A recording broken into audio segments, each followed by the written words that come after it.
Clair Obscur Expedition 33 is one of the most ambitious and emotionally powerful games I've ever played. It is near perfect, and it's completely consumed my mind ever since I sat down to play it. Built with striking visual artistry and a haunting orchestral score, it seamlessly blends turn-based combat with real-time action, creating a tactile experience. The game's world is as beautiful as it is melancholic, brimming with forgotten memories, spectral architecture, and characters that feel both mythic and painfully human. Few games have so directly explored the emotional architecture of grief and memory, or allowed the player to confront such existential stakes with such intimacy. At its heart, Clair Obscur is a game about endings. The end of childhood, the end of fantasy, the end of illusion. At the end of the game, the player is asked to make a final, supposedly monumental decision, whether to preserve the painted world of the canvas or to destroy it in favor of reality. The game's emotional power and philosophical weight comes from the way it treats this choice not as a binary of good versus evil, but as a confrontation of grief, loss, and legacy. The canvas, though artificial in origin, is filled with sentient beings who can think, feel, and suffer. Yet despite their emotional realism, they are never truly considered within the scope of the player's decision. Instead, the game frames its ending through the personal desires of its two central figures. Mael, a member of Expedition 33, and Verso, the son of the original paintress, still trapped inside the illusion his parents built. When the player chooses between them, they are not deciding between altruism and cruelty.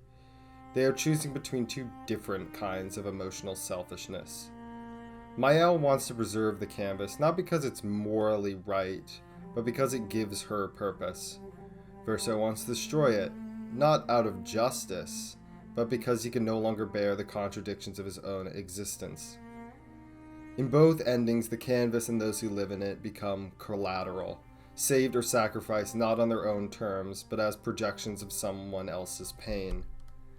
Though Clair Obscur's characters dress their conclusions in the language of nobility and sacrifice, both endings ultimately reveal the limited moral vision of their characters.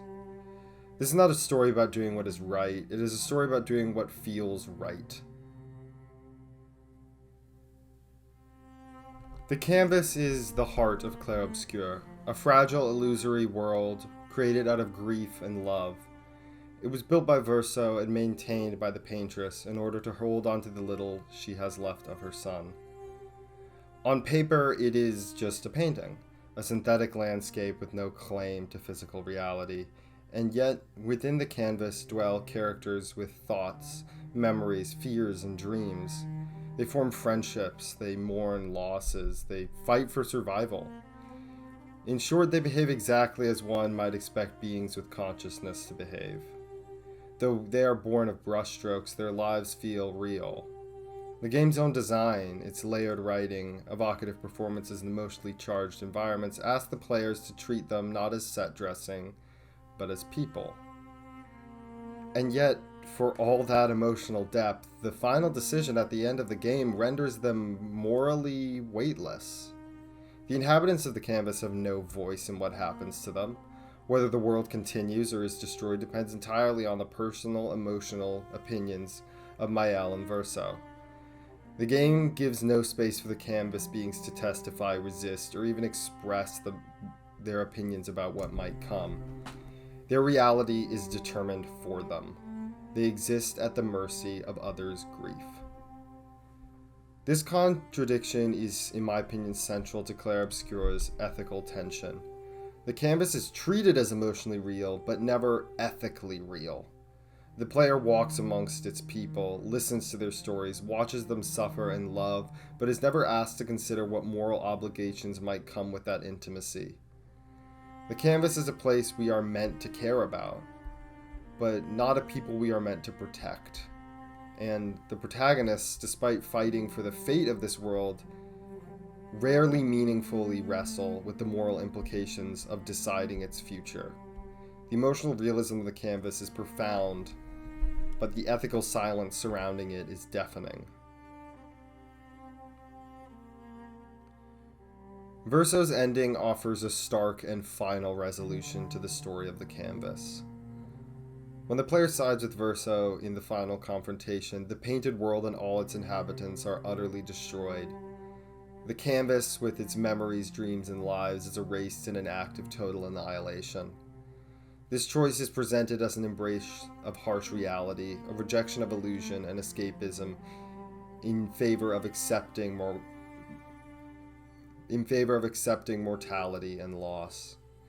Yet beneath this portrayal lies a deeply selfish motivation. Verso's decision to destroy the canvas is not a selfless act of justice, but an attempt to exert control over a world he cannot reconcile with. Unable to live with his situation and the pain embodied by the canvas, he chooses to erase it entirely to find closure for himself. The beings who populated this world, who feel, suffer, and hope, are collateral damage in his pursuit of personal peace.